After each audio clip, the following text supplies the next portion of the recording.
اعوذ باللہ من الشیطان الرجیم، بسم اللہ الرحمن الرحیم۔ السلام علیکم ورحمۃ اللہ وبرکاتہ۔ مس فلک ناز جماعت نہم کے اسلامیات کے لیکچر 6 کے ساتھ امید ہے اس سے پہلے کہ پڑھے گئے لیکچر کی سمجھ آئی ہوگی۔ سورۃ الانفال کا جماعت نہم کا دوسرا چیپٹر الدرس الثانی بے شروع کر چکے ہیں، آیات 38 سے لے کے 44 تک۔ 2 آیات کی ہم نے ریڈنگ کر لی تھی۔ اب اس کے بعد ہے آپ آگے دیکھیں، میں لفظی ترجمہ بتاؤں گی، پھر اس کے بعد تفسیر کے ساتھ آپ کو سمجھاؤں گی۔ انتم جب تم بالعدوۃ الدنیا قریب کے ناکے پر تھے، یعنی مدینے سے قریب کی جگہ پر تھے، وہم اور وہ بالعدوۃ القصویٰ دور کے ناکے پر تھے، یعنی کافر دور تھے، والرکب اور قافلہ اسفلا نیچے اتر گیا تھا، منکم تم سے، ولو تواعدتم اور اگر تم قرارداد کرتے، مقرر کرتے، کوئی جگہ مقرر کرتے، کوئی وقت مقرر کرتے، لاختلفتم تم میں اختلاف ہوتا، فی المیعاد جگہ کے تعین ہونے میں، یا موقع کے یا ٹائم کے وقت کے مقرر ہونے میں اختلافات ہوتے، ولیکن اور لیکن لیقضی اللہ اللہ تعالیٰ کر کے رہتا ہے، امراً ہر وہ حکم ہر وہ کام کان مفعولا جو ہونا ہے، لیہلکا تاکہ جو مرے، من ہلکا بصیرت جان کے، یقین جان کر، ام بینہ ویحیا اور جو زندہ رہے، من حیا زندہ رہے جیتا رہے، ام بینہ یقین جان کر پہچان کر، وَإِنَّ اللَّهَ اور بے شک اللہ لسمیع علیم سنتا اور جانتا ہے۔ اب سب سے پہلے اس کا بامحاورہ ترجمہ آپ سن لیں۔ جس وقت تم مدینہ سے قریب کے ناکے پر تھے اور کافر بعید کے ناکے پر تھے، اور قافلہ تم سے نیچے اتر گیا تھا، اور اگر تم لوگ جنگ کے لیے آپس میں قرارداد کر لیتے تو وقت معین پر جمع ہونے میں تقدیم و تاخیر ہوتی۔ تقدیم و تاخیر یعنی آگے پیچھے ہو جاتے، دیر سویر کر لیتے، لیکن خدا کو منظور تھا کہ جو کام ہو کر رہنے والا تھا اسے کر ہی ڈالے۔ اس کا مطلب یہ ہے کہ جب رسول صلی اللہ علیہ وآلہ وسلم اس وقت 2 ہجری میں جب غزوہ بدر کے لیے گئے تو اس وقت وہ مدینے کے قریب رہتے تھے، مدینہ میں ہی رہتے تھے، اور بدر کا مقام مدینے سے قریب پڑتا تھا، اس لیے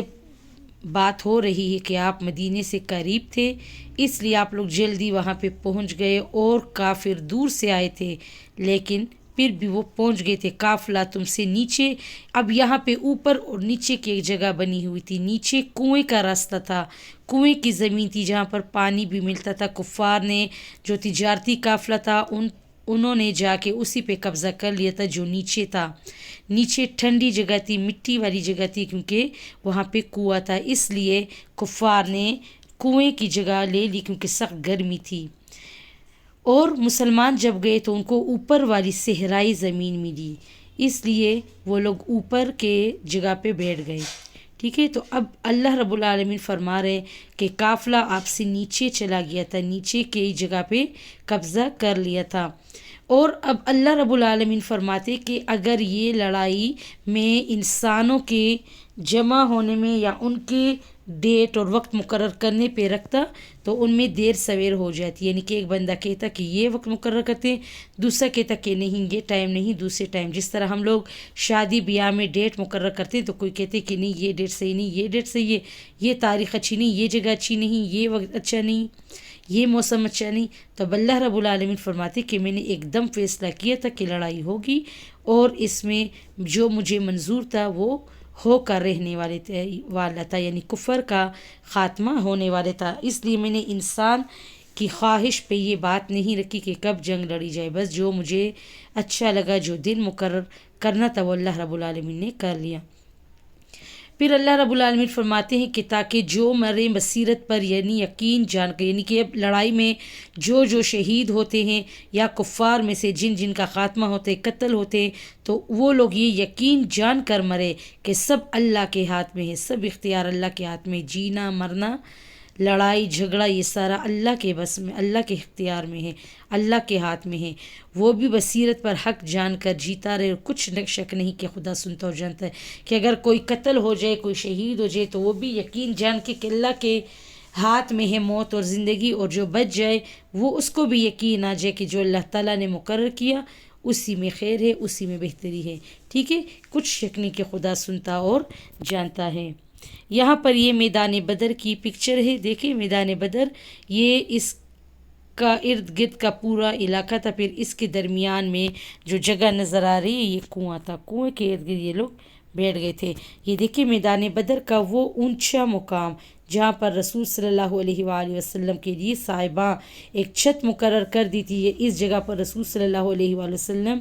بیٹھ گئے، تو ان کے لیے ایک صاحباں چھت بنا دی گئی تھی کہ رسول صلی اللہ علیہ وآلہ وسلم حفاظت سے رہے۔ ٹھیک ہے، تو یہ وہاں پر ایک جگہ تھی، پھر یہاں پہ بعد میں جا کے ایک مسجد تعمیر کی گئی۔ ٹھیک ہے، اب آگے کی آیت پڑھتے ہیں۔ اِذ یُریکہم اللہ، اِذ جب یُریکہم اللہ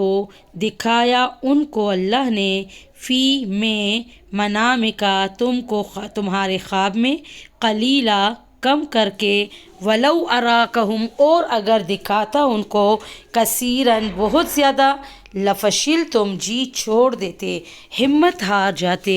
ولتنازعتم اور لڑائی جھگڑے کرتے، فی الامر اس کام میں، ولیکن اللہ اور لیکن اللہ تعالیٰ، سلم بچا لیا، اطمینان سے سلامتی دے دی، انہو بے شک وہ، علیم جاننے والا ہے، بذات الصدور جو دلوں کی باتیں ہیں۔ بامحاورہ ترجمہ سن لے۔ اس وقت خدا نے تمہیں خواب میں کافروں کو تھوڑی تعداد میں دکھایا، اور اگر بہت کر کے دکھاتا تو تم لوگ جی چھوڑ دیتے اور جو کام درپیش تھا اس میں جھگڑنے لگتے، لیکن خدا نے تمہیں اس سے بچا لیا، بے شک وہ سینوں کی باتوں تک سے واقف ہے۔ اب یہاں پر مسلمانوں کی کمزوری کی بات ہو رہی ہے کہ مسلمان بڑے ہی بے سر و سامانی کی حالت میں تھے، اور دل میں ان کے سو وسوسے آ رہے تھے کہ ہم کیا کرنے جا رہے ہیں، نہ ہمارے پاس آلات جنگ ہے، نہ روپیہ پیسہ ہے، نہ خوراک کی بھی ہمیں کمی ہے، بھوک پیاس بھی ہے، رمضان کا مہینہ بھی ہے، چونکہ یہ 17 رمضان کو یہ لڑائی لڑی گئی تھی۔ اس لیے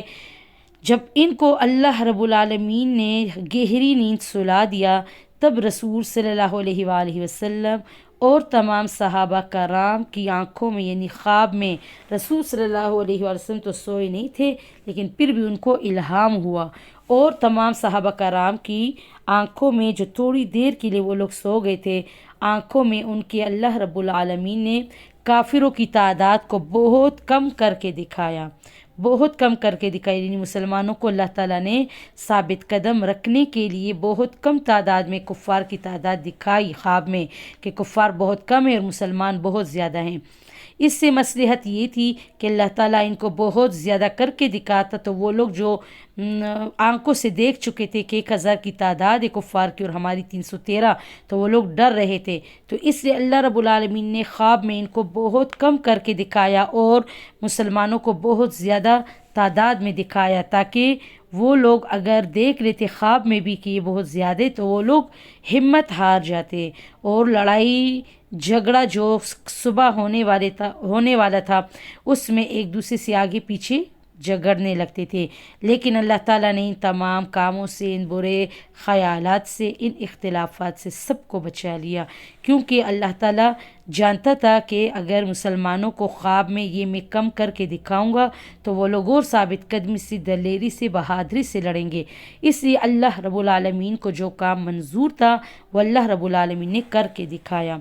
کیونکہ وہ دلوں کی خبریں جاننے والا ہے۔ یہ ہے غزوہ بدر، حق و باطل کا معرکہ یعنی جنگ۔ اس میں صحابہ کرام کی 313 تعداد تھی، جبکہ کفار کا 1000 کا لشکر تھا، لیکن اللہ تعالیٰ نے مسلمانوں کی آنکھوں میں خواب میں کفار کی تعداد 1000 نہیں بتائی بلکہ بہت کم کر کے دکھائی، تاکہ مسلمان ثابت قدم رہے اور آرام سے، دلیری سے، بہادری سے، بہت ہی جرأت مندانہ طور پہ میدان جنگ میں وار کرے اور فتح حاصل کریں۔ امید ہے اس وقت اس آیت کی سمجھ آئی ہوگی۔ پھر نیکسٹ لیکچر میں انشاءاللہ اس کے بعد بات کریں گے. والسلام.